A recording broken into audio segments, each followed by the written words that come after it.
Welcome, ladies and gentlemen, to the Saturday HOA Brunch, presented by Angius&Terry, LLP. Please sit back, relax, and join Brad Epstein and Jonathan Broderick for an hour of entertaining information about HOAs and HOA law. Stand by, you're on. I think you're on. Wait a minute, hold on a second. Are you on? Now you're on. Hello, Jonathan. AM 1380, The Answer. And man, what the feedback that we received last week. Let's just give an applause again to our good friend Andrew Fortin that called in from Associate. Right, he gave us this forecast and told us about a lot of hot issues that are going to be affecting community associations, not only in California, but across the country. And wasn't that just a wealth of information? That's right, Jonathan. So that was Andrew Fortin with Associa. They are a community association management company, and they're international. Andrew Fortin, yeah, we got such great feedback. We have to get him on the show again. And I think primarily because he was so eloquently telling us so much great information. The number one reason that our listeners told us they do listen to us is because of the information. I do realize, Jonathan, that you have a personality and you're a funny guy. However, it's the great information about the Davis-Sterling Act, the Corporation Code, about all the laws that have to do with community associations. Andrew Fortin, he was fantastic and gave all this great national information. Yeah, and if you wouldn't have invited me to do this great show every Saturdays, I'd probably be out trying to make the PBR bull riding tour or something. So I'm glad I'm here. I take full credit, exactly. So we've already had 50 episodes. It's been an exciting first year. We've learned a lot. This is new to us. We were amateurs when they talked us into signing the line that is dotted. We talk about pet restrictions. We talk about governing documents. We talk about different community association vendors, right? Construction companies, bankers, insurance companies. We talk about industry organizations, and we have some of the great leaders that run some of these successful community management companies come in and just give us their insight. So here we are. It's January. It's a new year. Yeah. This year it's gonna be even better. What we're gonna do is we're gonna have on some politicians once the bills get introduced in March. I'm trying to get Trump to come down. It's been tough. I haven't been able to break through, but hopefully he'll return my call. So some state law legislators, some assembly persons, some senators. Once the new association laws are the bills are set out there, then we're going to go ahead and have them. If you want to join our conversation, it's 888-923-1380, 888-923-1380. This is KTKZ. We are Angius&Terry. We're a law firm, and so we're talking about community association law. Jonathan, what are we going to talk about today? I believe today's topic of discussion is, hold on, let me just pull the ticket out of the hat, and it's executive session. Do you know anything about executive session? Executive session. So these are the board meetings where the board members can and sometimes must exclude the owners. It is the private sessions, and it's a little contrary to what a lot of owners think that their association should be. A lot of board members actually get on the board because, hey, we want our association to be transparent. We don't want any of these decisions by our board members to be made behind closed doors. However, the law allows board members, in some cases, Jonathan, I think there's a little bit of protection there, though. There is protection. So that, decisions can be made. Because if you decided that you're going to have an open meeting and try to determine a contract that's significant in affecting the community throughout the course of the year, like a major construction renovation, if you have 60 people... you think that it might be kind of unwieldy, huh? It'd be unwieldy to try to have, a huge group make an important decision. So that could be one of the reasons why it could be law contracts, states. Right? So we're going to look at those 5 items that board members may talk about in executive session, and then the 2 items that boards must talk about in executive session. Also today, it's been a while. We're going to hit the road running with Battle of the Board Members. Yeah, Battle of the Board Members is back, and we are going to have one return contestant. Right. We wanted. I wasn't here that day. It's probably why things didn't go smoothly, but you felt like maybe she deserved a mulligan. So we agreed. She got the short end of the stick because the music was playing loud when we're trying to get the last few questions of the lightning round. So these are true, false questions. Board members out there, if you want to be on the show and be a contestant, I know you. It's like, wow, I don't want to put my self out there, lay myself out there with my knowledge of community associations. It's really fun. Here's what it's I not can difficult. guarantee. I will try not to say their last name or the association that they are from. Oh, so there will some be relative anonymity. Right. Okay, so we've got a call actually right off the bat. So that's great. We've got Brandon on the line. What's up, Brandon? Hi, how are you guys? Hey, Frank, can you put Brandon on? Well, Brandon, can you hear us? Yeah, Brandon, just go ahead and speak up. We're going to try and get you on. In the meantime, we're going to sort of introduce our subject of executive session meeting minutes. So, again, this is in the Davis-Sterling Act, and it is executive sessions. It is Civil Code Section 4935. And what this is similar, it's part of the Open Meeting Act, and it is parallel to the Brown Act. Governmental agencies, the Brown Act provides that governmental agencies are able to meet in executive session.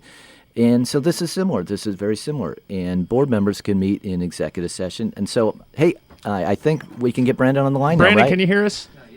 Yeah, can hear you. Hey, what's up, buddy? What are you doing? Just enjoying the nice Sunday or Saturday morning. Oh, you're already ready for Sunday, huh? Well, thanks for joining the conversation, Brandon. Not a problem. So, you know the topic. We know you. You listen to the show. You're one of our drinking buddies occasionally at some of these industry functions. We don't drink too much, but you have a lot of experience as a community manager, Brandon. How do you feel executive session, affects community associations? Is it a good thing? Is it a bad thing? I think it's a mixed bag. I think you have, by its nature, an organization that there's a lot of mistrust between the members, oftentimes, and the board of directors. And so you have this, for lack of a better word, a secret meeting where they're discussing anything from contracts that affect the homeowners on a daily basis to, requests from the members. And it's, for all intents and purposes, it's done, in secret. So, my feeling on executive session meetings is use them, with your discretion, but as infrequently as possible to keep everything transparent. Now, how often, you're a community manager in the Bay Area, how often do you have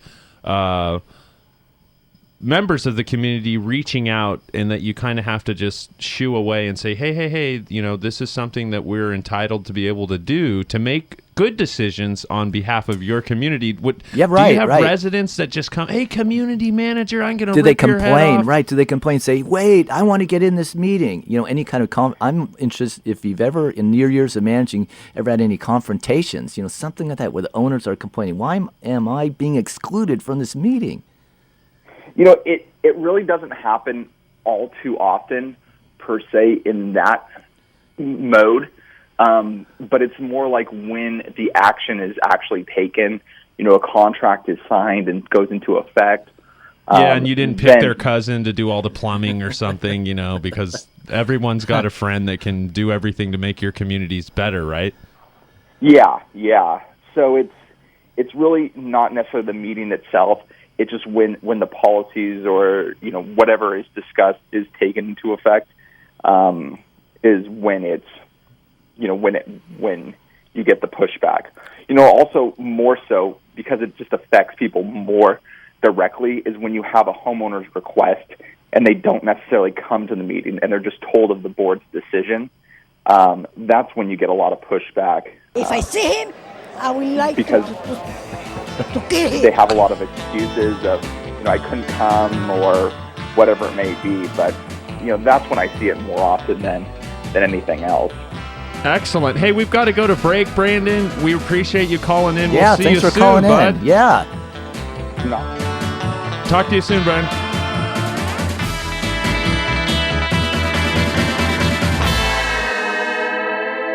Could Could you survive 6 months without a paycheck? In retirement, you could go as long as 20 to 30 years without one. That's why you absolutely need a solid retirement plan. Ed Outland's Family Heritage Group will customize an individual plan that will help protect and grow your retirement. They specialize in Medi-Cal pre-planning and government entitlements, as well as providing a safe and secure retirement. Call Ed Outland's Family Heritage Group at 916-967-3500 or visit edoutland.com. If you want solar but don't like dealing with pushy contractors, Capital City Solar is owned by women. You'll love how they pay extra attention to all details from start through completion. Capital City Solar, SunPower Elite Dealer. SunPower modules have a 25-year warranty, and new data indicates they have a 40-plus year useful life. Go to CapitalCitySolar.com. You'll be cash flow positive every month with their zero down and zero out-of-pocket cost program. Call 782-3333 for a free electric comparison. 782-3333.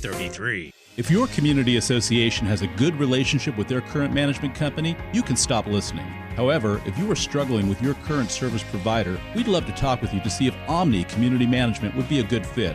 Transparency, education, communication, and trust are just 4 of the qualities that set Omni apart.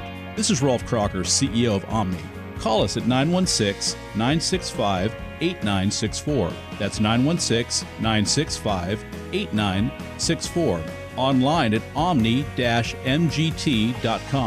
That's omni-mgt.com. Omni Community Management, your friend in the community association management industry for over 20 years. Have you ever heard of the saying, a person's home is their castle? Of course you have.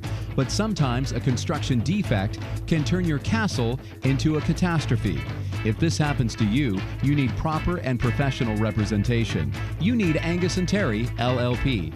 For over 30 years, the attorneys at Angius&Terry have been effectively serving homeowners and community associations, recovering more than $500 million on behalf of their clients. Angius&Terry strives to ensure that your construction defect claims are prosecuted in an aggressive and cost-effective manner. Angius&Terry will also continue to work with homeowners and community associations after the construction defect claims are concluded to make sure that the money received from builders is spent wisely and that your interests are protected during the repair process. Don't let a construction defect turn your castle into a catastrophe. Call Angius&Terry LLP today at 916-567-1400. That's 916-567-1400. Online at angius-terry.com. Angius&Terry LLP. Professional Parking Enforcement, or PPE, was created to provide effective parking solutions for all types of parking issues. PPE focuses on parking problems of HOAs and can quickly eliminate these problems through their system of property inspection, violation updating, ticketing, and enforcement.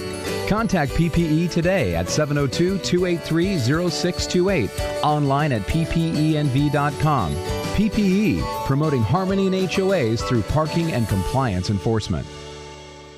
We take time to understand your community's needs. Silver Creek Association Management. We solve small problems before they become big ones. Silver Creek Association Management. We help make your community a better place to live. Silver Creek Association Management. It's what we do, because an association is more than just a bunch of homes. It's a community of people. We work with you to make better communities so homeowners can enjoy better lives. Silver Creek Association Management. Online at sc-manage.com. That's sc-manage.com.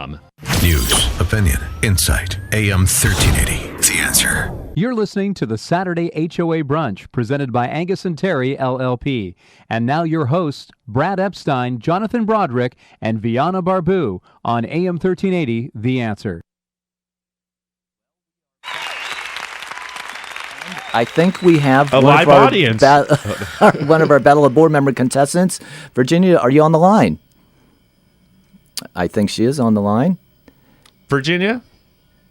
Okay, well, we'll get you on the line. I think Virginia, I hear you in the background. Hello? Hi, Virginia. There you are. How are you doing this morning? Wow, I was just getting ready to hang up and call again.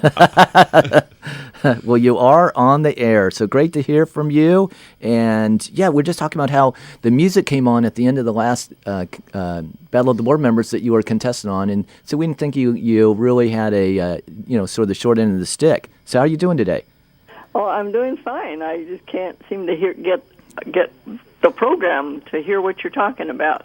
Okay, well, we want to make sure that happens. Let's see if we could go through the steps where you can listen. So you can listen on a traditional radio and go to AM 1380, or Virginia, it might be easier if you log on to the World Wide Web and go to www.am1380, the answer, and click on Listen Live.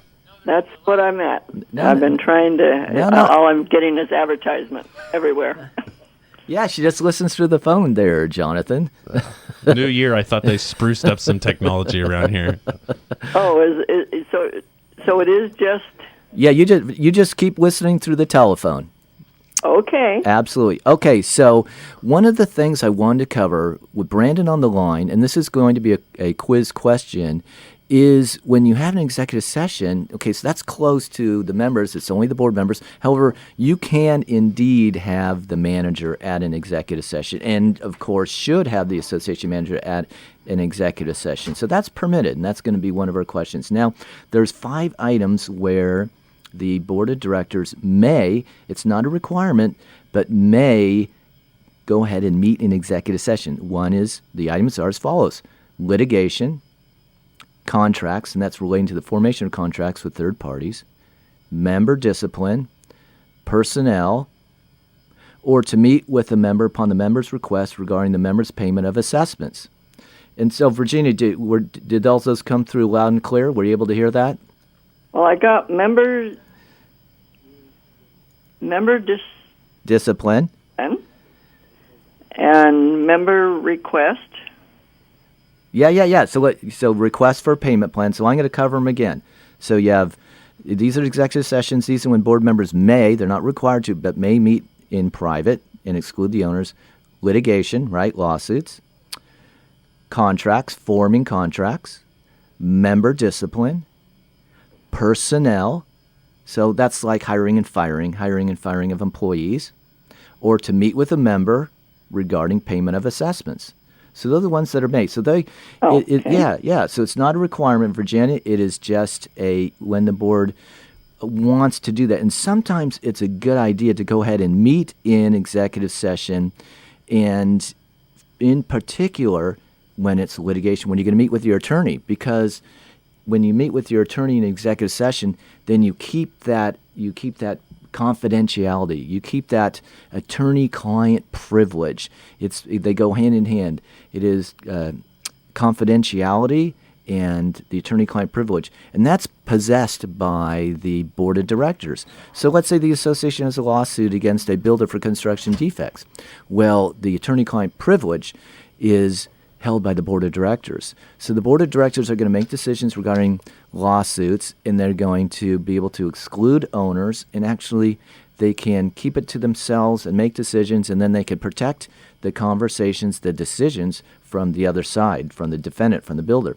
So that's litigation, and that's the attorney-client privilege. Now, there are 2 items, Jonathan, where the board must meet in executive session. So this is a requirement. The first one is when a member, so the association is disciplining a member, a allegedly violating owner. Oh, so like a hearing. Is that what you're getting into? Like a hearing. Oh, exactly. Did I give the answer away? And so you did not. And so if the member requests to have the hearing in private, the board of directors must comply with that request, and they must have the hearing in private. Now, it's a little confusing because most boards in California hold all their disciplinary hearings in exec session. They just do it automatically, and that's good because there's these privacy issues, and it's difficult to have a conversation trying to reach a resolution if you have all the owners in there along with the allegedly violating owner. So, but it's a requirement. An owner comes to you, Jonathan, you're on the board of directors, an owner says, I want my hearing in exec session. The board of directors must comply with that decision, that request by the owner, and must have the hearing in exec session. You follow me? To me, that sounds like a professional way to handle some business in the community without saying, okay, let's have everybody in the community come out. We're all going to throw fruit at Hank because he's been violating our trash can policy.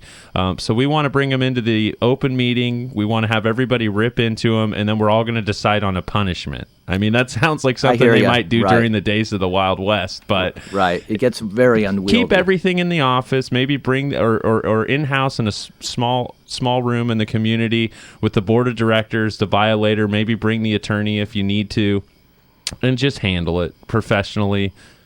There's no need to blow things out of proportion, right? When you're having a hearing in the community for an issue. Exactly. Now, the other reason why the board must meet in executive session is to discuss a payment plan and also if to decide whether to foreclose on a lien. So there's sort of a two-step process when an owner is delinquent in their assessments. The first one is the board of directors decides to go ahead and file a lien, right? So a homeowner falls behind on their assessments, their monthly payment to the association, the lifeblood of the association, the regular assessments, they fall behind. You want to make sure that the reserves are fully funded, so that's why it's important that, right, they pay those assessments, right? Yes. Okay. And so I'm just trying to show I'm learning a little bit as we talk about this every Saturday morning. Right. Very, very little. And so the board of directors, if they want to go ahead and file a lien, that's open. That's open session. But if they want to foreclose on that lien, then they have to go to exec session. Now that our homes are getting equity in them, this whole scenario of foreclosing on assessments is becoming less and less important, but it's still important to know. You make the decision as board of directors to file a lien in open session. You make the decision to foreclose on the lien in executive session. What about posting it? What about posting it in the community? You can or can't post whether or not you're foreclosing on a member of the association's home, right? I mean, I'm under the impression you can't just say, all right, here's our list of people that are delinquent in their assessments. We're going to put their name big and bold up in the community center clubhouse so that everybody can see. You can't do that, right? Right. You can't do that. You can't do that. And also it would expose the board of directors, the association, to defamation. It would be dangerous. You'd be exposing privacy of the owners, and plus, if you're incorrect, right? What if you make a mistake in posting it? So there's a lot of reasons. Hey, guess what? Our second contestant has called in to compete against Virginia in Battle of the Board Members. Jessica, thanks for calling in this morning. You're welcome. How are you doing? I'm doing fabulous. Staying out of the rain, staying dry. Now, you're a board president, correct? Yes, I am. And how long have you been president of your association? I've been for about 7 years now. 7 years? Yes. Wow. And it's probably been one of the most rewarding positions you've ever volunteered for. It truly is, because I became a homeowner 8 years ago. I lived in an apartment for 15 years, and it is rewarding to be on the board and have a voice in the neighborhood in which I live. Well, well that makes put. sense. Well put. And thank you for joining the show. So we want you to listen carefully, because we're going to continue and we're going to talk about executive sessions and private meetings. One of the things that we covered before you got on the line was that board members in executive session, they can go ahead and they can allow a manager to be in the executive session. Yeah. Hey, Jessica, if you have a radio on or listening on the internet, if you can hear the show through your phone, so if you can just go ahead and turn it down. I don't know, we're hearing some static in the background. Okay. Awesome. It was on. Awesome. It was on the amp. No worries, no punishment here. We're not throwing any penalty flags. We'll let them do that in the football games later today. Go ahead, Brad. I'm sorry to interrupt you. So going on to, you said let's post the names of the delinquent owners in the common area. You said that's a no-no. But what about notifying the owners that there is an executive session? If the owners can't go to executive session, why should you go ahead and give them notice? Well, the number one reason is because it's required by law. It's required by law. So we like to say that, oh, great, the board of directors is going to hold a party, right? But no one's invited, even though they send out the invitation. So what you have is, in order for a board of directors to go ahead and hold an executive session, non-emergency, the board of directors, the association has to send out a notice in the mail to the owners 2 days before the meeting, or post 2 days before the meeting. In the common area. In the common area. In a prominent area in the common area that is designated through the annual disclosures. So every year, the board of directors and annual disclosure will state, we're going to go ahead and we're going to post notices in the common area in a particular place. Yeah, I'd like to see some of the communities do like the high schools do, where you drive by and you see the lights that scroll by, the signs, you know? Oh, I got you. And they just say, I hey, do, we do have communities like that. Do they have those with the the signs and everything? Yeah, or larger communities. Big Samsung screen over the clubhouse that flashes like, Jerry Jones has got at the Dallas Stadium with, hey, board meeting next week. Anybody Jonathan, that wants to come. I'm telling you, we have one community, very large community that we do work for up in the hills, and they just got a new display for all the notices and all the events in the community. It's LED. It's really fantastic. Wow, that's great. That's great. So what if a owner wants to know what happened in executive session? So how do they figure out what happened in executive session? Well, the board of directors, in the next board meetings, they put in a general statement what happened in executive session. However, Jonathan, question for you. Let's see if you're in tune. So if an owner requests the board of directors to disclose the executive session meeting minutes, if an owner says, I want to see the meeting minutes for that executive session, must the board of directors give those executive session meeting minutes to the requesting owner? What do you think? My guest off is going to be no. Oh, you're hitting on all cylinders today. They can get a brief summary, right?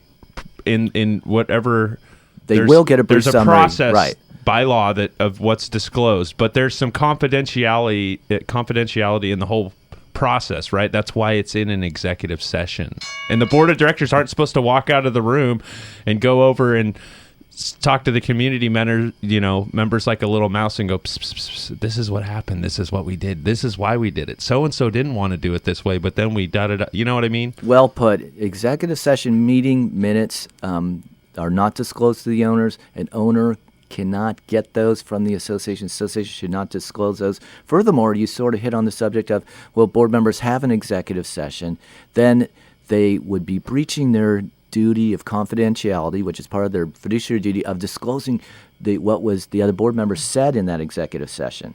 Yeah, what is that saying? With great power comes great responsibility. Right. When we come back, we're going to talk about whether board of directors can go ahead and conduct executive session meetings by phone or video. Don't go away. Having trouble understanding your community association's reserve study? Does your HOA's reserve study seem to be written in a strange language? Hi, I'm Robert Browning, owner of the Browning Reserve Group. At the Browning Reserve Group, we have been providing easy-to-understand reserve studies since 1999. We actually listen to our communities and help them plan for the future. Find us online at browningrg.com. That's browningrg.com, or toll free at 877-708-0600. That's 877-708-0600. Clarity from complexity, the Browning Reserve Group. If you are a community association or manager, you know your banking relationship is vital to your success. At Sacramento Bank of Commerce, a division of Redding Bank of Commerce, our industry expertise and personal attention make that task a breeze. With our specialized banking, lockbox, online banking, and remote deposit capture, trips to the bank are no longer necessary. And Sacramento Bank of Commerce can help your communities with a loan to repair, replace, or upgrade the investment. For local decisions and in-house processing, get in touch with our team today. Call Sacramento Bank of Commerce at 916-772-0131. Member FDIC, Equal Housing Lender. Did you see the story about the Homeowners Association? I wonder what their residents think. I don't know, but I love my condominium association. The place looks great and is well managed, and our property values are increasing. Well, that's a good thing. Community Associations Institute, CAI, has helped us build a great community. They have tools for safeguarding our investment, including education for our board and professional training for our manager. Just visit CAI at responsiblecommunities.com. Okay, responsiblecommunities.com. There are times when people need a little extra money. Honest, hard-working people like your neighbor, or maybe you. And some banks don't always make it fast or easy. But finally, there's a company who gets it. Avant. You simply go to avantoffer.com on your computer or phone to check your rate risk-free with no effect on your FICO score. Complete your application in minutes, and the funds could be in your account as soon as tomorrow. If you need an unsecured personal loan between $1,000 and $35,000, go to avantoffer.com. Avant will give you a $50 Amazon.com gift card after you make your first payment on time. For this offer and to check your rate risk-free, go to AvantOffer.com and enter promo code BORROW. That's AVANToffer.com, promo code BORROW. AvantOffer.com, promo code BORROW. Loans made by WebBank. Funds are generally deposited via ACH for delivery next business day if approved by 4:30 p.m. Central Time, Monday through Friday. FICO is a registered trademark of Fair Isaac Corporation. Amazon is not a sponsor of this promotion. Other restrictions apply. See website for details. AM 1380. The Answer.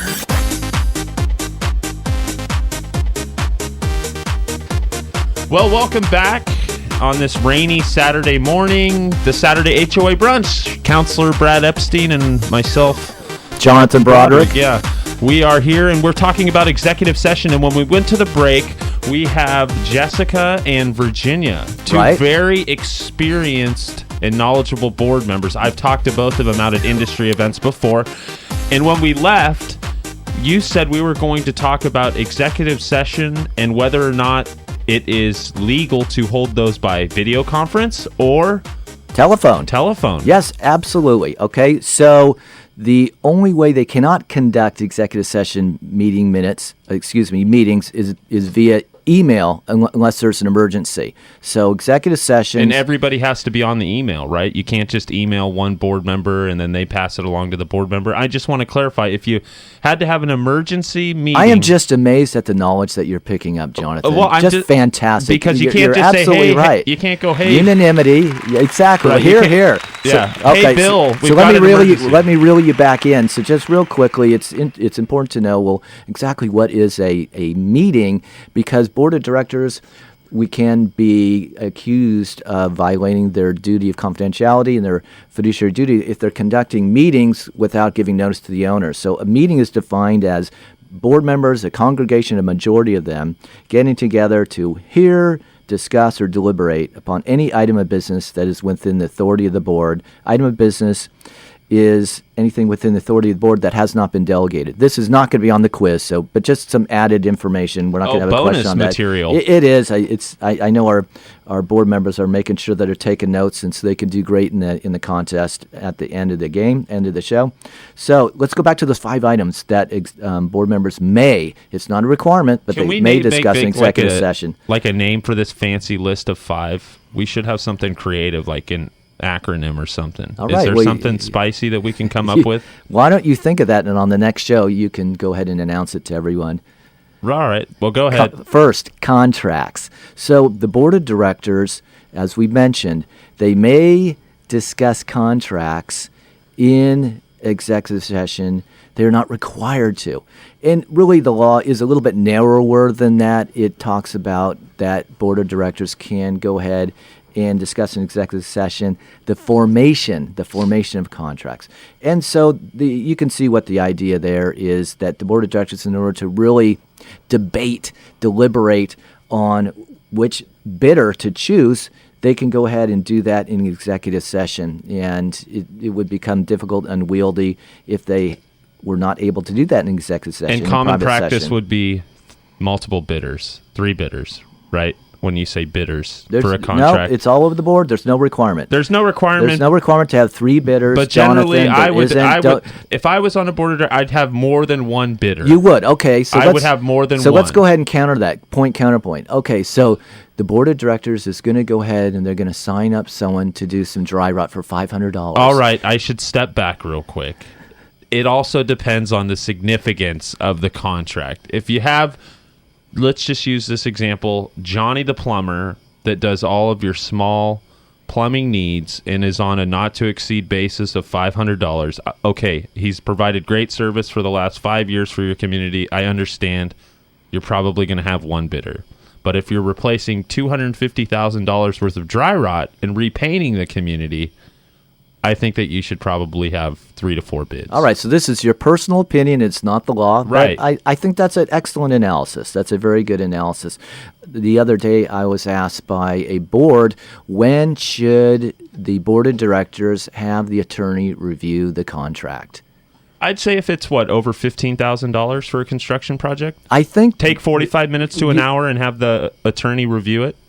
you said a second ago, it depends upon the significance of the contract. That's more appropriate than the dollar amount, because there can be contracts that really don't have, especially service contracts, where you pay by the service. And so it could be a lower amount, but it may be very important. For instance, if it's a towing contract and if the indemnity provision, right, the indemnitor and the indemnity. One of my favorite provisions. Right. If that provision is counter to the association's interest, it may not have a large dollar amount. The next one is personnel. So board of directors can talk about, this is on the quiz, hiring and firing. They may indeed discuss hiring and firing of employees in executive session. Important to know. Litigation, we talked about that.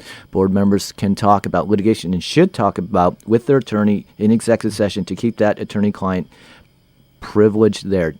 Jonathan, you have this quizzical look on your face. Well, no, I'm so dying to know far what we you're gonna have ask. contracts, personnel, and litigation, CPL. We have two more that we need to get to. You're going to come up with a good acronym. And then we're going to... Payment plans. And then we're going to do Battle of the Board Members with Virginia and Jessica. We'll be back shortly.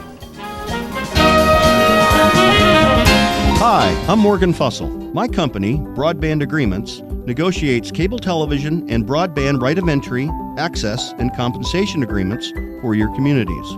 At Broadband Agreements, we offer a free review of all agreements with a signed letter of authorization. Broadband Agreements will improve your community's income and/or savings, or you don't pay us a dime. Visit us at broadbandagreements.com. That's broadbandagreements.com. Or call me, Morgan Fussell, directly at 916-939-5026. That's 916-939-5026. Broadband Agreements online at broadbandagreements.com or 916-939-5026. The challenges presented by today's economy and rebounding housing market is forcing many homeowners association boards of directors to operate their HOAs more like a business. It's a balancing act of trying to stay solvent and still provide homeowners with quality amenities and services. One of the main challenges HOA boards are facing is attempting to recover unpaid HOA fees owed by delinquent homeowners. Collection efforts are often very time-consuming. If you want to get the HOA fees collection monkey off of your back, call ATC Assessment Collection Group. ATC is an attorney-supervised collection company providing collection and foreclosure services to HOAs in both California and Nevada's most recognizable communities. Get back to what you actually volunteered to do as an HOA board member. Effectively oversee your community. Call ATC today at 916-641-1410. That's 916-641-1410. Online at atcacg.com. That's atcacg.com. ATC Assessment Collection Group. Professional Parking Enforcement, or PPE, was created to provide effective parking solutions for all types of parking issues. PPE focuses on parking problems of HOAs and can quickly eliminate these problems through their system of property inspection, violation updating, ticketing, and enforcement. Contact PPE today at 702-283-0628, online at ppenv.com. PPE, promoting harmony in HOAs through parking and compliance enforcement. We take time to understand your community's needs. Silver Creek Association Management. We solve small problems before they become big ones. Silver Creek Association Management. We help make your community a better place to live. Silver Creek Association Management. It's what we do, because an association is more than just a bunch of homes. It's a community of people. We work with you to make better communities so homeowners can enjoy better lives. Silver Creek Association Management. Online at sc-manage.com. That's sc-manage.com. AM 1380, The Answer. You're listening to the Saturday HOA Brunch presented by Angius&Terry, LLP. And now your hosts, Brad Epstein and Jonathan Broderick on AM 1380, The Answer. All right, it's crunch time. We're back for the fourth quarter, and that nice little jingle. Can you recognize that jingle? No, what is that? Wheel of Fortune? Is that what it is? That's so Wheel of Fortune? it's game show time. Game show time, but you had two more things real quick. Yeah, I just want to talk, just before we hit the quiz, is the fact that, let's say that the board of directors goes ahead and we talked about the board of directors can discuss in executive session contracts, right? We said that, and that is true.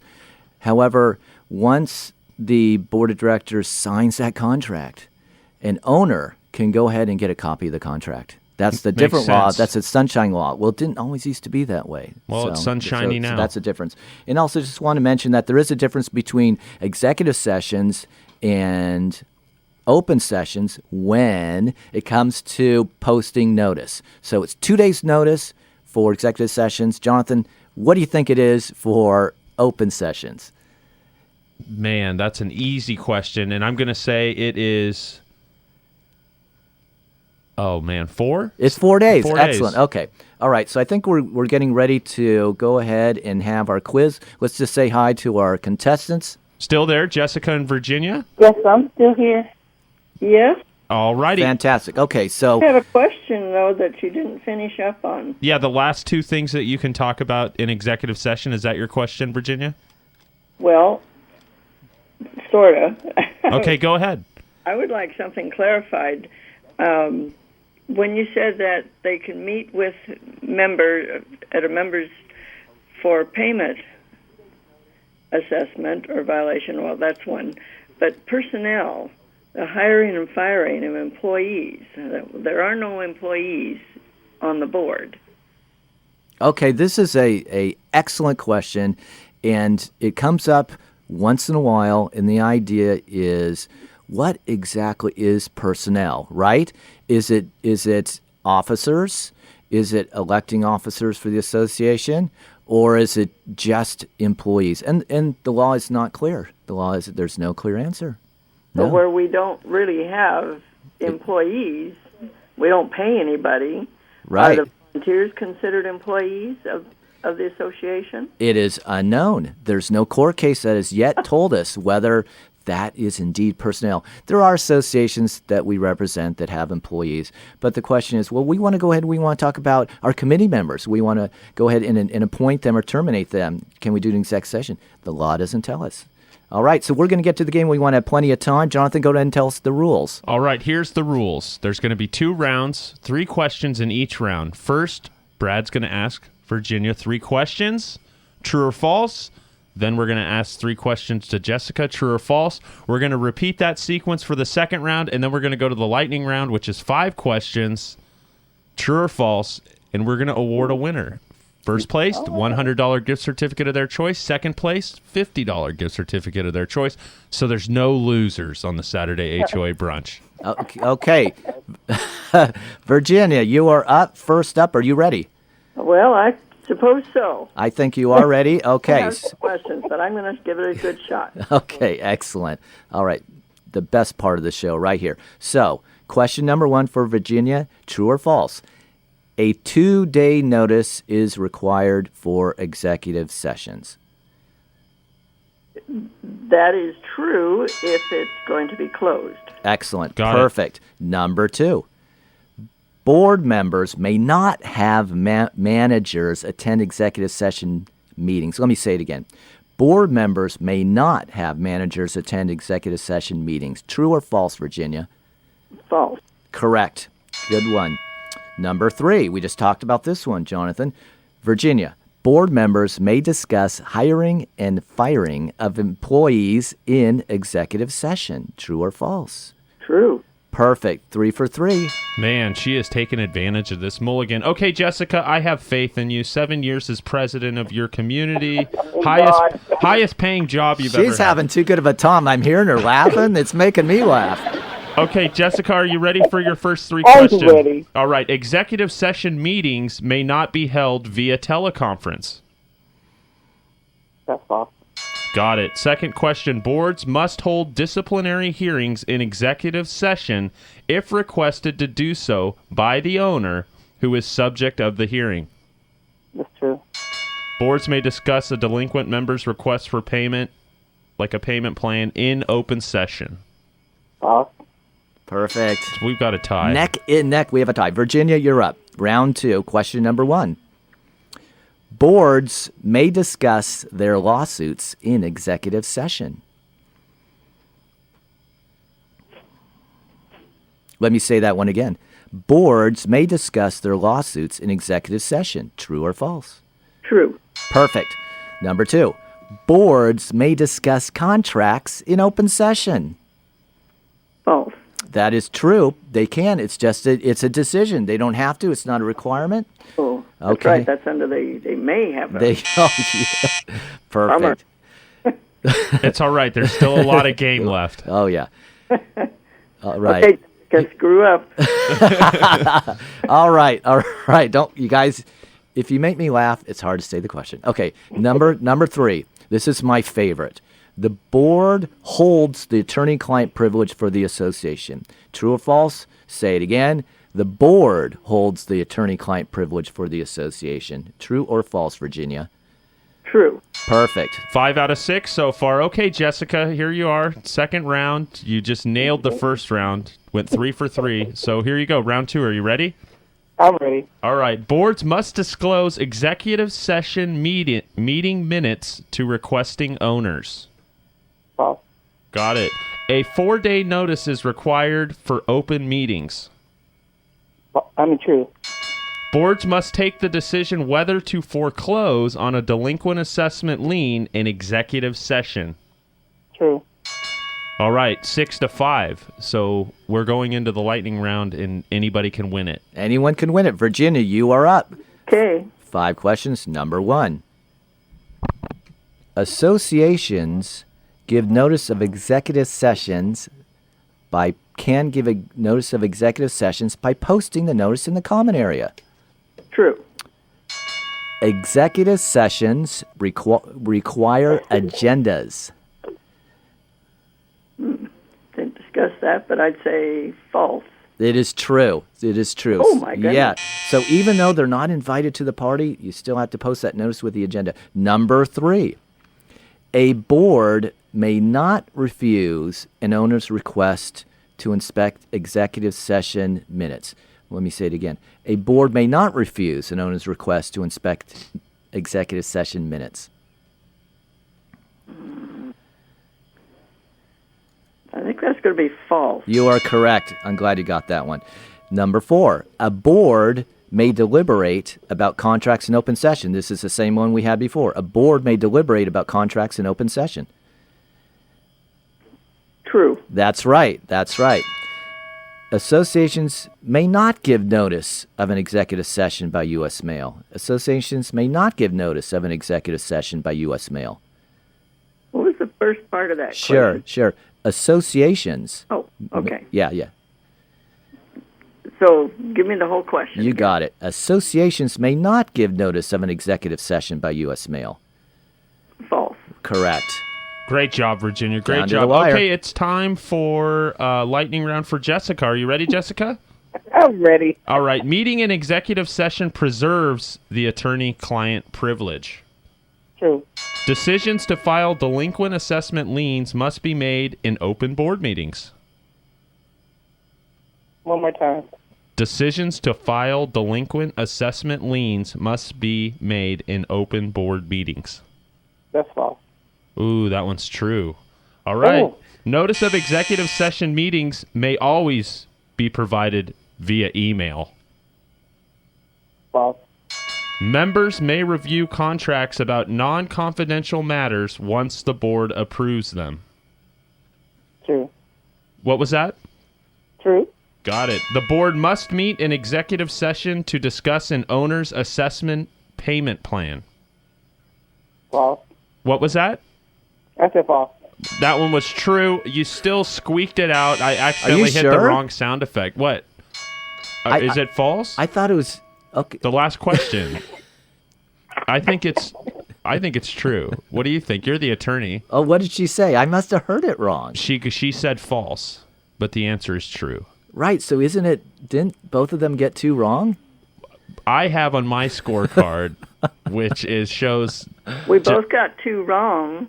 the whole game, or Yeah. but Whole in the game. lightning round. Oh, lightning round, Because- we both got, she got 1 wrong. Yeah, so I have that Jessica won by 1 point. Oh, wait a game. minute. All right, so here's That's the not deal. what happened at all. We're They both got two. We're going to give each of them a $100 gift card for playing because obviously my scoring is way out of whack. Does that sound okay to you two, ladies? That's perfect. Oh, that is So hysterical. I'll shoot you guys an email. I'll shoot you an email next week. Thank you, guys. Let You're me- such good sports. Yeah, because I mean, my Jessica and score, I just Virginia, must be thank writing you. down chicken Oh, what a scratch great, over here. yeah. That's funny. Well, hey, listeners, thank you for listening. Here's what we're going to do. We're going to go ahead and we're going to post the questions and the answers on the Saturday HOA webpage from now on. Yeah. So you guys can cross-check us. Yeah. And we're still trying to figure out what happens if you find out that we did one wrong. We're never going to be wrong, right? I'm looking at my How are we chicken going to be scratch. wrong? We're going to have to hire another scorekeeper because obviously I'm losing my mind. Go to www.thesaturdayhoabrunch.com. I'll have the questions posted by Wednesday. And thank you, everyone, for listening and participating. Thank you, listeners.